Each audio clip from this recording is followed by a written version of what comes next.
Good morning. Our opening card that we have for today is the King of Wands.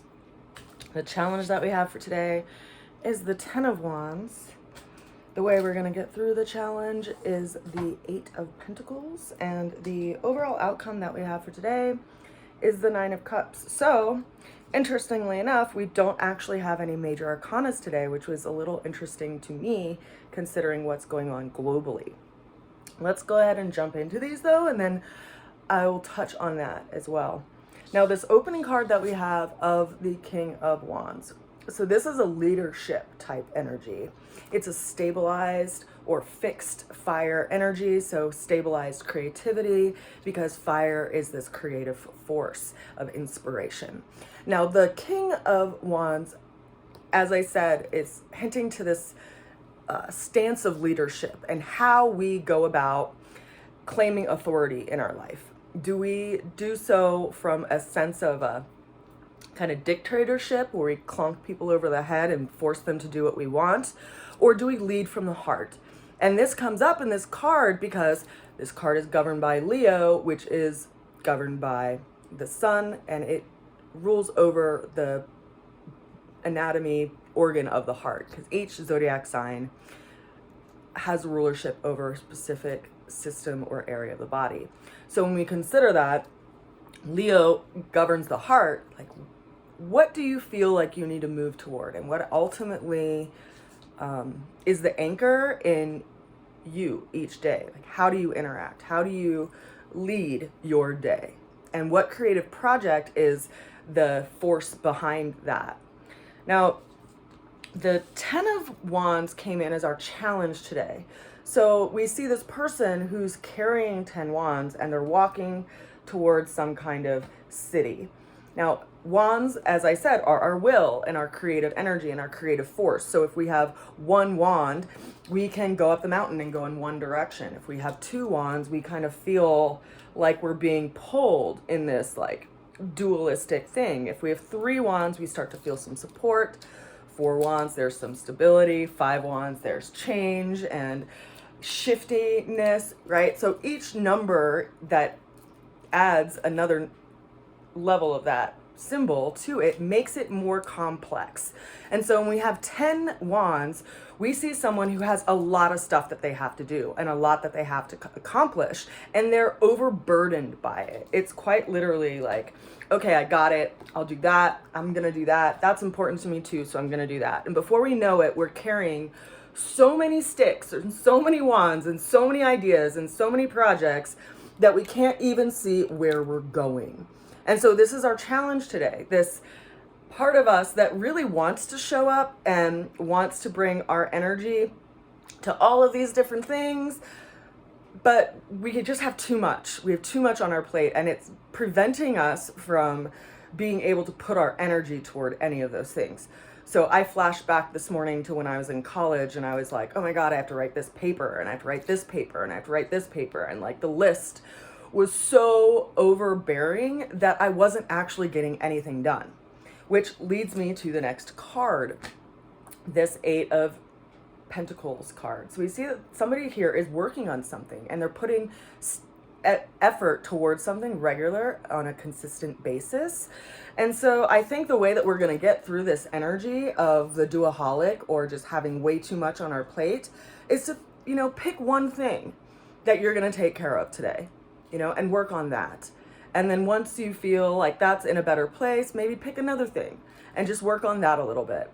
You don't have to accomplish every single one of these ideas and all of these projects today, right? We have time to do that. And we can be overburdened if we feel like we just have way too much to do. And that's where it can be helpful to have a system and to have some kind of discipline in where we're going to put our effort, right? So in my instance that I just reflected on, like, I had to actually sit down and work on a paper, right? Rather than just fretting about all the stuff that I had to do.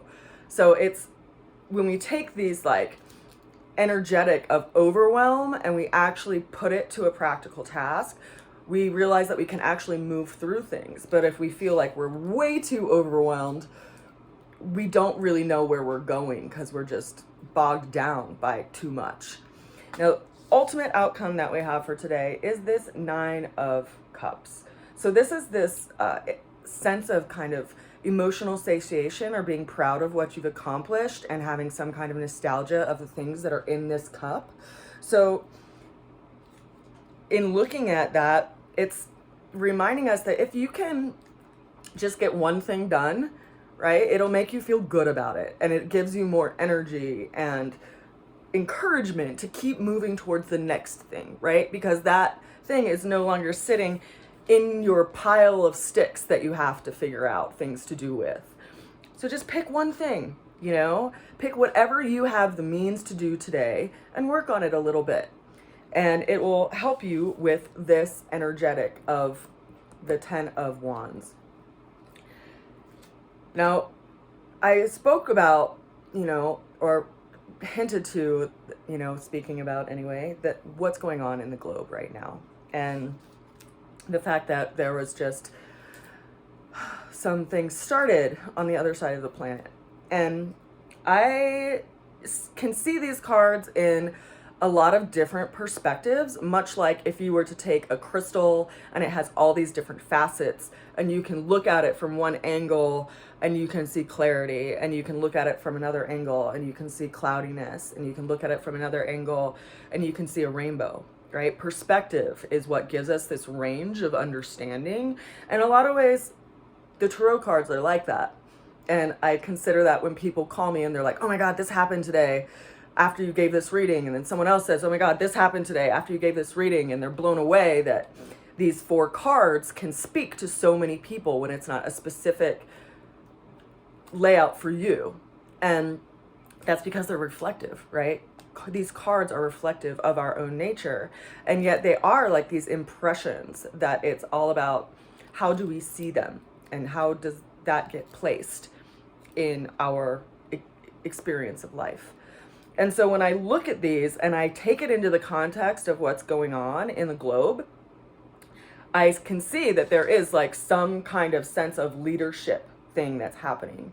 And we have this battling of egos happening right now. And also, you know, this strong armed force that's going on across the globe with Russia and Ukraine. And yet we feel totally overwhelmed by it. Right? We feel totally overwhelmed, don't know what to do, don't know where anything is going, which is an energy of the Ten of Wands as well. Now, the Eight of Pentacles, it speaks to this cyclical nature, and it speaks to where we put our efforts each and every day. And you consider that, you know, as I said, eights are, you know, on their side, this symbol of affinity and cycling, going up and down and up and down. And when you look back historically and look at geopolitics, there is this cycle of power that happens about every 100 years. And so typically there's a hegemon or a world leader of the entire globe for 100 years. And that is its cycle of power. The United States had the last 200 years as our cycle of power, interestingly enough. And we're in this space where we are still refining and working on things, right? And yet we have this battling going on globally in countries that could create a lot of havoc for all of us, right? And so it comes down to like where you put your energy each and every day. So if you're not aware, there was this scenario that they did an experiment with in Washington, D.C. And they brought a group of people who would come and meditate and work on their energy as a experiment to see if it would affect the crime rate in Washington, D.C. And over the course of a month and a half, they started in early June and they went through the end of July. They actually affected the crime rate in Washington, D.C. by reducing it around 24%. And so this reminds us, you know, what are we sitting in emotionally every single day? What is our daily practice? Can we see where our mind kind of falls into certain things? And can we have enough conscious awareness to pull the reins back and put ourselves toward a conscious effort rather than just feeling overwhelmed and like we don't know where we're going to go. Because if we take the time to have a daily practice and an awareness, a growing awareness of where our mind gets focused on, and we can consciously work with that in an intentional way, we can really help the planet. Because, as they say, peace begins with each of us.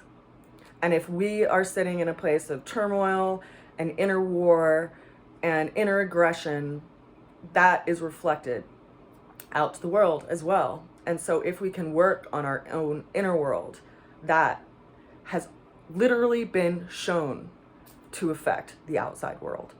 So I encourage us all to have that practice. If not just for the sake of yourself, then for the sake of others. I send you a good wish today, and I will see you again soon. Bye for now.